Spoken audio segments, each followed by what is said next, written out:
اعوذ باللہ من الشیطان الرجیم بسم اللہ الرحمن الرحیم۔ سورہ انفال آیت نمبر 1 میں اللہ تعالیٰ فرماتے ہیں، اے نبی صلی اللہ علیہ وآلہ وسلم، آپ سے لوگ مال غنیمت کے بارے میں سوال کرتے ہیں۔ مال غنیمت یعنی جو مال جب جنگ کرتے تھے دشمنوں سے تو جو مال ان لوگ کے ان سے ملتا تھا، اللہ جو چھوڑ کے بھاگ جاتے تھے تو جو مال ہوتا تھا اس کو مال غنیمت بولتے، تو اس کے بارے میں لوگ آپ سے سوال کرتے تو آپ فرما دیجئے مال غنیمت کا مالک اللہ اور رسول صلی اللہ علیہ وسلم ہے، تو تم اللہ سے ڈرو اور اپنے آپسی معاملات درست کرو، اللہ اور اس کے رسول کی اطاعت کیا کرو اگر تم ایمان والے ہو۔ آیت نمبر 2 میں اللہ تعالیٰ فرماتے ہیں، ایمان والے تو صرف وہ لوگ ہیں جو جب ان کے سامنے اللہ کا ذکر کیا جاتا ہے تو ان کے دل اللہ کی عظمت اور جلال سے ڈر جاتے ہیں، تب جب ان پر اللہ کی آیت تلاوت کی جاتی ہے تو وہ کلام محبوب کی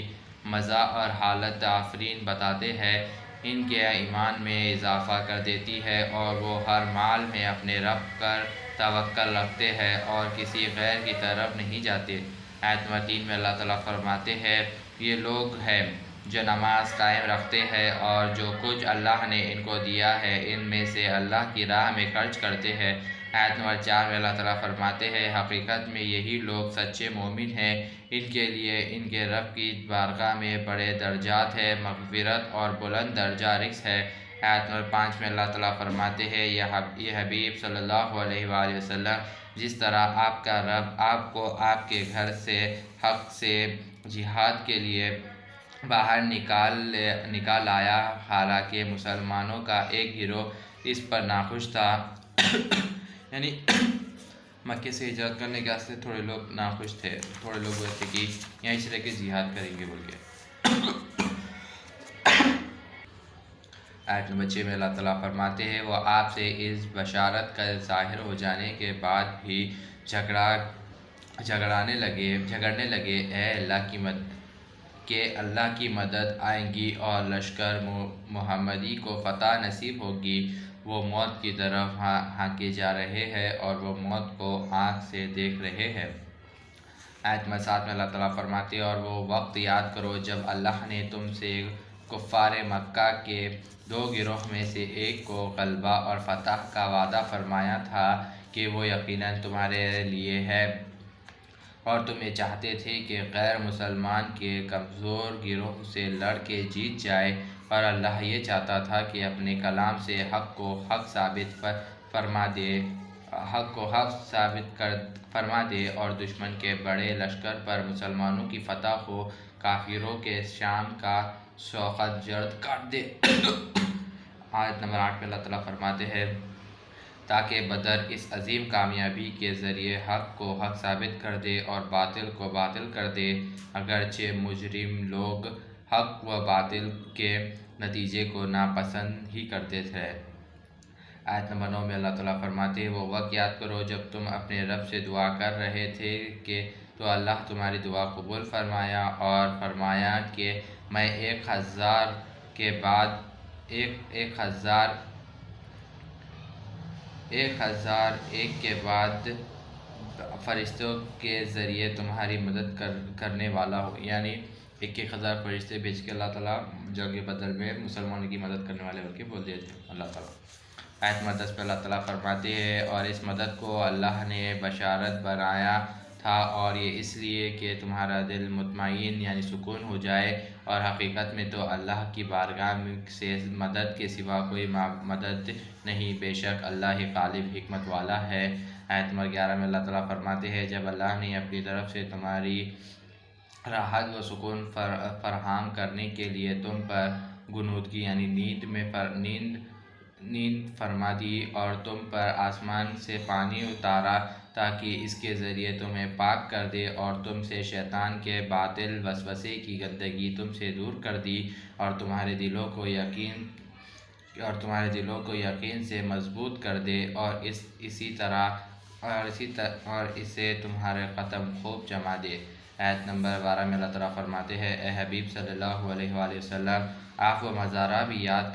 منظر بھی یاد کریں جب آپ کے رب نے فرشتوں سے پیغام بھیجا کہ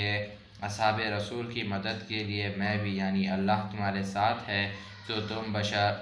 بشارت و مدد کے ذریعے ایمان والوں کو ثابت قدم رکھو۔ میں ابھی کافروں کے دلوں میں لشکر محمدی کا خوف ڈال دیتا ہوں تو تم کافروں کی گردن کے اوپر زرد لگانا اور ان کے ایک ایک جوڑ کو توڑ دینا۔ آیت نمبر 13 میں اللہ تعالیٰ فرماتے ہیں یہ اس لیے کہ انہوں نے اللہ اور اس کے رسول صلی اللہ علیہ وآلہ وسلم کے مخالفت یعنی مخالفت کی، اور جو شخص اللہ اور اس کے رسول صلی اللہ علیہ وسلم کی مخالفت کرے تو بے شک اللہ کے ساتھ اللہ اس سخت عذاب دینے والا ہے۔ آیت نمبر 14 میں اللہ تعالیٰ فرماتے ہیں یہ عذاب دینا ہے تو تم اسے چکھ لو، بے شک کافروں کے لیے آخرت میں دوزخ کا دوسرا عذاب بھی ہے۔ آیت نمبر 15 میں اللہ تعالیٰ فرماتے ہیں اے ایمان والو جب تم میدان جنگ میں کافروں سے مقابلہ کرو چاہے وہ لشکر بڑا ہو یا پھر بھی اس کو پیٹھ مت دکھانا۔ آیت نمبر 16 میں اللہ تعالیٰ فرماتے ہیں اور جو شخص اس دن کافروں سے پیٹھ پھیرے گا سوائے اس کے جو جنگ کے لیے کوئی داؤ چل رہا ہو یا اپنے ہی کسی لشکر سے مدد کے لیے ملنا چاہتا ہو تو وقت اللہ سے غضب کے ساتھ پلٹا اور اس کا ٹھکانہ دوزخ ہے اور وہ بہت ہی برا ٹھکانہ ہے۔ یعنی اللہ تعالیٰ بول رہے کہ جنگ کے موقع رہا اگر جنگ کر رہے تو جو سامنے کافرہ ہیں ان لوگ کو پیٹھ دکھا کے نہ کو بھاگو۔ ہاں اگر تم کوئی پلاننگ کرے اور اگر تم کسی سے مدد لے جا رہے تم اب تو جب جا سکتے ہیں، مگر ان لوگ سے ڈر کے تم پلٹ کے جا رہے تو اللہ تعالیٰ سخت عذاب دینے والا ہے اور تمہارا دوزخ میں ٹھکانہ ہے بلکہ بول رہے اللہ تعالیٰ۔ آیت نمبر 17 میں اللہ تعالیٰ فرماتے ہیں اے سپاہ لشکار اسلام ان کافروں کو تم نے قتل نہیں کیا بلکہ اللہ نے انہیں قتل کر دیا، اور اے حبیب صلی اللہ علیہ وسلم جب آپ نے ان پر کنکر مارے تھے وہ آپ نے نہیں مارے تھے، وہ اللہ نے مارے تھے، اور یہ اس لیے کہ وہ اہل ایمان کو اپنی طرف سے اچھے انعامات سے نوازے، بے شک اللہ خوب سننے اور جاننے والا ہے۔ آیت نمبر 18 میں اللہ تعالیٰ فرماتے ہیں یہ تو ایک مزیدار احسان ہے، اور دوسرا یہ کہ اللہ کا کافروں کے مکار و فریب کو کمزور کرنے والا ہے۔ آیت نمبر 19 میں اللہ تعالیٰ فرماتے ہیں اے کافروں اگر تم نے فیصلہ کن فتح مانگی تھی یقیناً تمہارے پاس حق کی فتح آ چکی ہو، اور اگر تم اب بھی باز آ جاؤ تو یہ تمہارے حق میں بہتر ہے، اور اگر تم پھر یہی شرارت کرو گے تو تم بھی پھر یہی سزا دیں گے، پھر تمہیں بھی ہم یہی سزا دیں گے، اور تمہارے لشکر تمہیں ہرگز کفایت نہ کر سکے گا اگرچہ کتنا ہی زیادہ ہو، اور بے شک اللہ مومنین کے ساتھ ہے۔ آیت نمبر 20 میں اللہ تعالیٰ فرماتے ہیں اے ایمان والو تم اللہ کی اور اس کے رسول کی اطاعت کرو اور اس سے روگردانی مت کرو حالانکہ تم سن رہے ہو۔ صدق اللہ العظیم و صدق مولانا رسول اللہ۔